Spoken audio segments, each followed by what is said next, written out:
Ce matin dans les rues d'Accra, c'est le début d'une longue journée pour Samuel.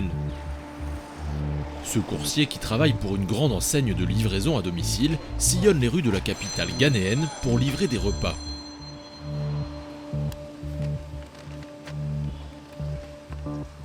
Par jour, je peux avoir jusqu'à une vingtaine de commandes. Ça peut me rapporter autour de 55 000 francs CFA.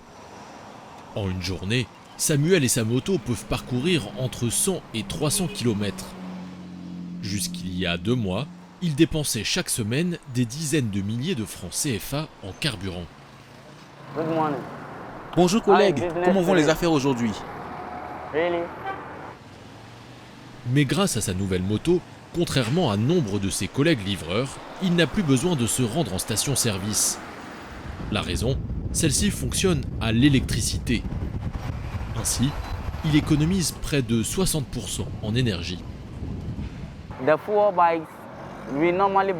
Avec la moto à essence que j'avais avant, je pouvais dépenser 3 000 francs CFA par jour. Aujourd'hui, je dépense à peine 500 francs en électricité par jour. C'est pour ça que je préfère largement rouler à l'électrique aujourd'hui. Cette moto, Samuel l'a achetée à Solar Taxi, une start-up ghanéenne créée en 2018 qui s'est donnée pour ambition de développer le transport électrique au Ghana et dans la sous-région. Pour cela, elle a lancé une gamme de motos et de tricycles roulant 100% à l'électrique, les premiers du genre dans le pays. D'ici la fin 2021, elle compte lancer une ligne d'assemblage de voitures électriques. L'électrique, un moyen de transport plus durable, plus écologique et aussi un vrai business. Le marché mondial est en plein essor. En 2012, il représentait 83 milliards de dollars. En 2019, le marché des véhicules électriques s'élevait à plus de 270 milliards de dollars. Mais sur le continent africain, la voiture électrique n'en est qu'à ses balbutiements. Pour Solar Taxi, les défis à surmonter sont immenses. Réduire les coûts de production, innover et surtout convaincre des consommateurs encore réticents.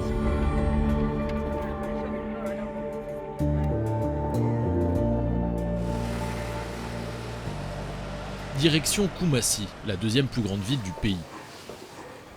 C'est dans ce quartier résidentiel que Solar Taxi fabrique ses motos électriques à destination de livreurs principalement. Hello everyone. Arnold Anochier est le responsable d'atelier. Il vient faire un point sur la production du jour.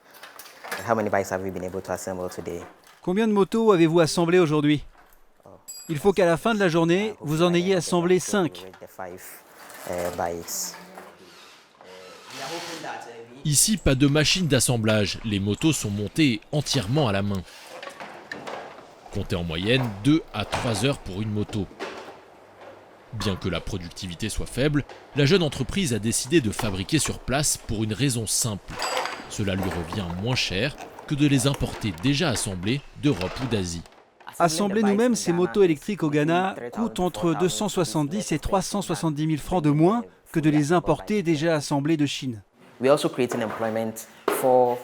Monter les motos ici crée de l'emploi pour les jeunes Ghanéens. Et puis ça nous permet aussi de comprendre et de maîtriser la technologie derrière ces motos. Pour baisser encore davantage ses coûts de production, l'entreprise s'est lancée depuis 1 an dans la fabrication de ses propres batteries électriques. Jusqu'alors, elles étaient achetées en Chine et l'entreprise devait les payer au prix fort. D'autant que ces batteries au lithium représentent 60% du prix final d'une moto. Désormais, la start-up n'importe plus aucune batterie. On a décidé de fabriquer ces batteries au lithium localement, car les importer coûtait très cher. Celles que nous avons développées ici durent plus longtemps que celles qu'on importait. Plus longtemps, cela veut dire concrètement que les batteries Solar Taxi tiennent jusqu'à 150 km contre 80 pour les batteries importées.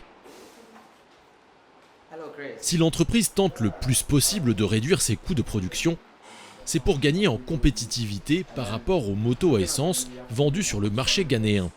Pour l'instant, les motos Solar Taxi coûtent 2 fois plus cher.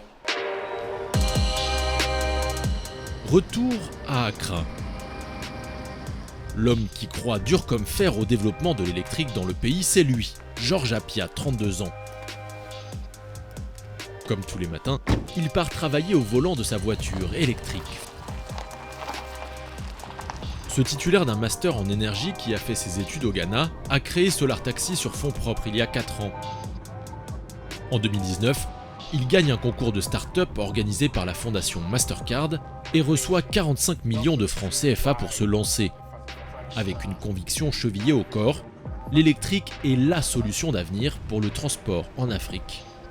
Electric vehicle and electric infrastructure can also provide a lot of resilience among Les véhicules et les infrastructures électriques rendront beaucoup de pays africains plus résilients. on fuel and imported fuel. Sur le continent, l'économie dépend beaucoup trop de l'essence importée. Nos économies dépendent beaucoup du prix du transport et en Afrique, c'est un secteur qui ne fonctionne souvent pas très bien et en plus, il n'est pas écologique. C'est ce que j'ai envie de changer. Je veux proposer une meilleure alternative pour les communautés ici. Georges Appiah espère qu'un écosystème se développera autour de l'énergie électrique au Ghana. Mais pour l'instant, il n'existe qu'une poignée d'entreprises travaillant dans le secteur.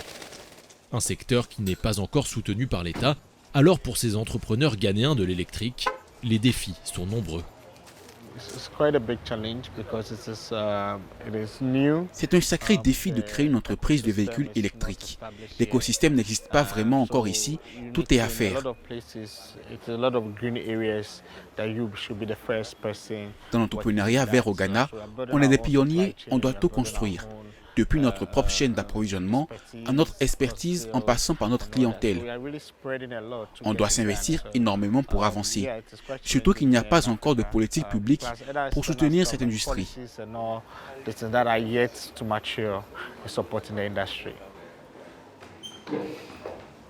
Dans sa mission, l'entrepreneur doit faire face à un autre défi de taille, convaincre les consommateurs encore peu familiers des véhicules électriques. Cet après-midi, cette cliente a rendez-vous dans les locaux de Solar Taxi pour l'achat de sa nouvelle voiture. J'ai vu les véhicules que vous vendez sur Internet, donc je suis venue voir de moi-même et les tester. D'accord, ça marche. Suivez-moi, je vais vous montrer. Elle est reçue par Eugene Amponsa, commercial. Il lui présente les 2 modèles de voitures vendues par Solar Taxi, cette petite voiture urbaine et ce rutilant SUV. Car Solar Taxi ne vend pas que des motos et des tricycles électriques. Depuis bientôt 1 an, elle importe ses voitures fabriquées en Chine qu'elle revend sur le marché ghanéen. Des voitures qui ne fonctionnent pas à l'essence, mais bien à l'électricité. Il suffit de la recharger sur une borne fournie avec le véhicule ou tout simplement en la connectant à une prise standard. As you can see, it has an AC. Ici, vous pouvez voir que vous avez une première prise pour charger la voiture. Ici, à l'avant, vous avez la prise pour le chargement rapide. Ça prend combien de temps pour charger? En 30 minutes, vous pouvez recharger entièrement votre voiture. Ce sont les premiers véhicules électriques en circulation dans le pays.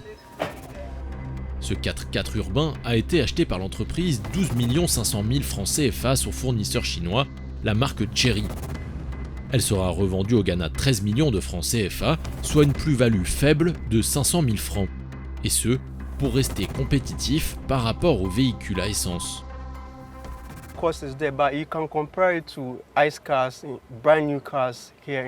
Si on regarde des SUV essence neufs de même catégorie vendus ici au Ghana, ça coûtera entre 10 et 15 millions. Donc notre voiture à 13 millions de francs est vraiment dans les prix du marché. Si le prix du véhicule est dans la moyenne des véhicules neufs vendus sur le marché ghanéen, Eugene Amponsa doit convaincre les potentiels clients de passer à l'électrique, un mode de transport encore nouveau au Ghana. Pour cela, il a bien rodé son argumentaire qu'il déploie lors d'essais automobiles. La vitesse d'accélération de nos voitures électriques est en moyenne de 6 secondes pour aller de 0 à 100 km/h. La vitesse, mais aussi le carburant. Selon le commercial, ce véhicule coûterait 60% moins cher en énergie. Et si ce n'est pas suffisant, le commercial dispose d'un autre argument de poids, la possibilité de tester la voiture pendant plusieurs mois avant de l'acheter. Selon le type de voiture, SUV ou urbaine, la location coûterait à cette cliente entre 110 000 et 190 000 francs par mois. Si Solar Taxi a mis en place cette option, c'est pour rassurer des clients méfiants face à une technologie qu'ils connaissent mal. Les gens ont peur. Ils ont l'impression qu'avec les voitures électriques, ils vont avoir des problèmes. Ils pensent qu'il n'y a pas assez d'infrastructures, qu'ils n'arriveront pas à recharger leurs véhicules.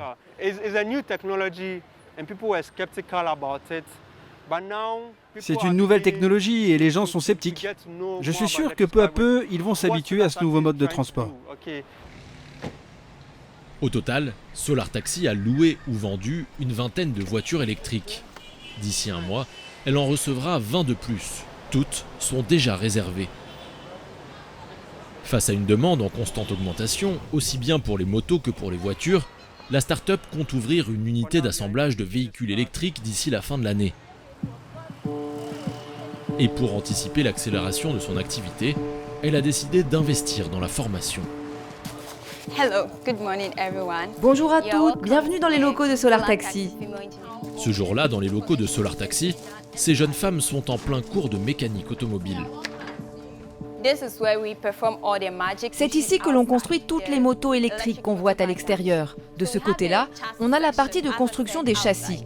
Et la pièce principale de cette partie, c'est ce bras métallique que j'ai dans la main. Après un mois de formation en ligne, place à la pratique. Pendant plusieurs semaines, elles vont apprendre à assembler ces motos électriques. Des gestes simples aux plus compliqués, comme l'installation de batteries au lithium. Ici, vous avez un port à installer pour connecter le chargeur. Une fois que vous aurez installé le châssis et la batterie, vous allez la recouvrir avec ces pièces là-bas. Ces jeunes femmes sont toutes diplômées de mécanique. Si elles ont choisi de postuler à ce programme de formation réservé aux femmes, c'est parce qu'elles y croient, l'électrique et l'énergie de demain au Ghana. Pour Solar Taxi, il faut que plus de femmes travaillent dans ce secteur traditionnellement occupé par des hommes. Les gens pensent que la mécanique c'est que pour les hommes, mais les femmes aussi peuvent le faire. Nous pouvons faire quelque chose de nos 10 doigts. Ce n'est pas parce qu'on n'a pas la même force que les hommes qu'on ne peut pas le faire.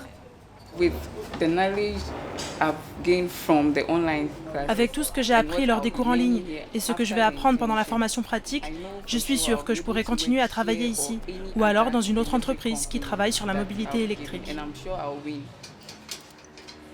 Ces apprentis n'ont rien eu à débourser. Pour l'entreprise, c'est un investissement sur l'avenir, car elle compte s'étendre et pour cela, elle aura besoin de main-d'œuvre qualifiée, à la fois pour monter ses motos, mais aussi ses voitures, lorsque l'usine d'assemblage sera construite. Même si après leur formation, elles ne trouvent pas toutes du travail à Solar Taxi dans les années à venir, l'électrique va continuer à se développer et il y aura besoin d'experts, de personnes qui savent construire des véhicules électriques, faire de la maintenance, et ce sera elles que les gens appelleront. Et nous, on sera fiers d'avoir formé des femmes dans le secteur de l'ingénierie mécanique. En 2 ans, Solar Taxi aura formé une 60aine de femmes, autant de jeunes prêtes à porter haut le flambeau de l'électrique. Même si pour l'instant, au Ghana comme sur le continent africain, tout reste à faire ou presque. Proposer des véhicules au coût attractif, convaincre les utilisateurs de rouler à l'électrique, construire sur place, les défis sont encore nombreux pour cette filière naissante.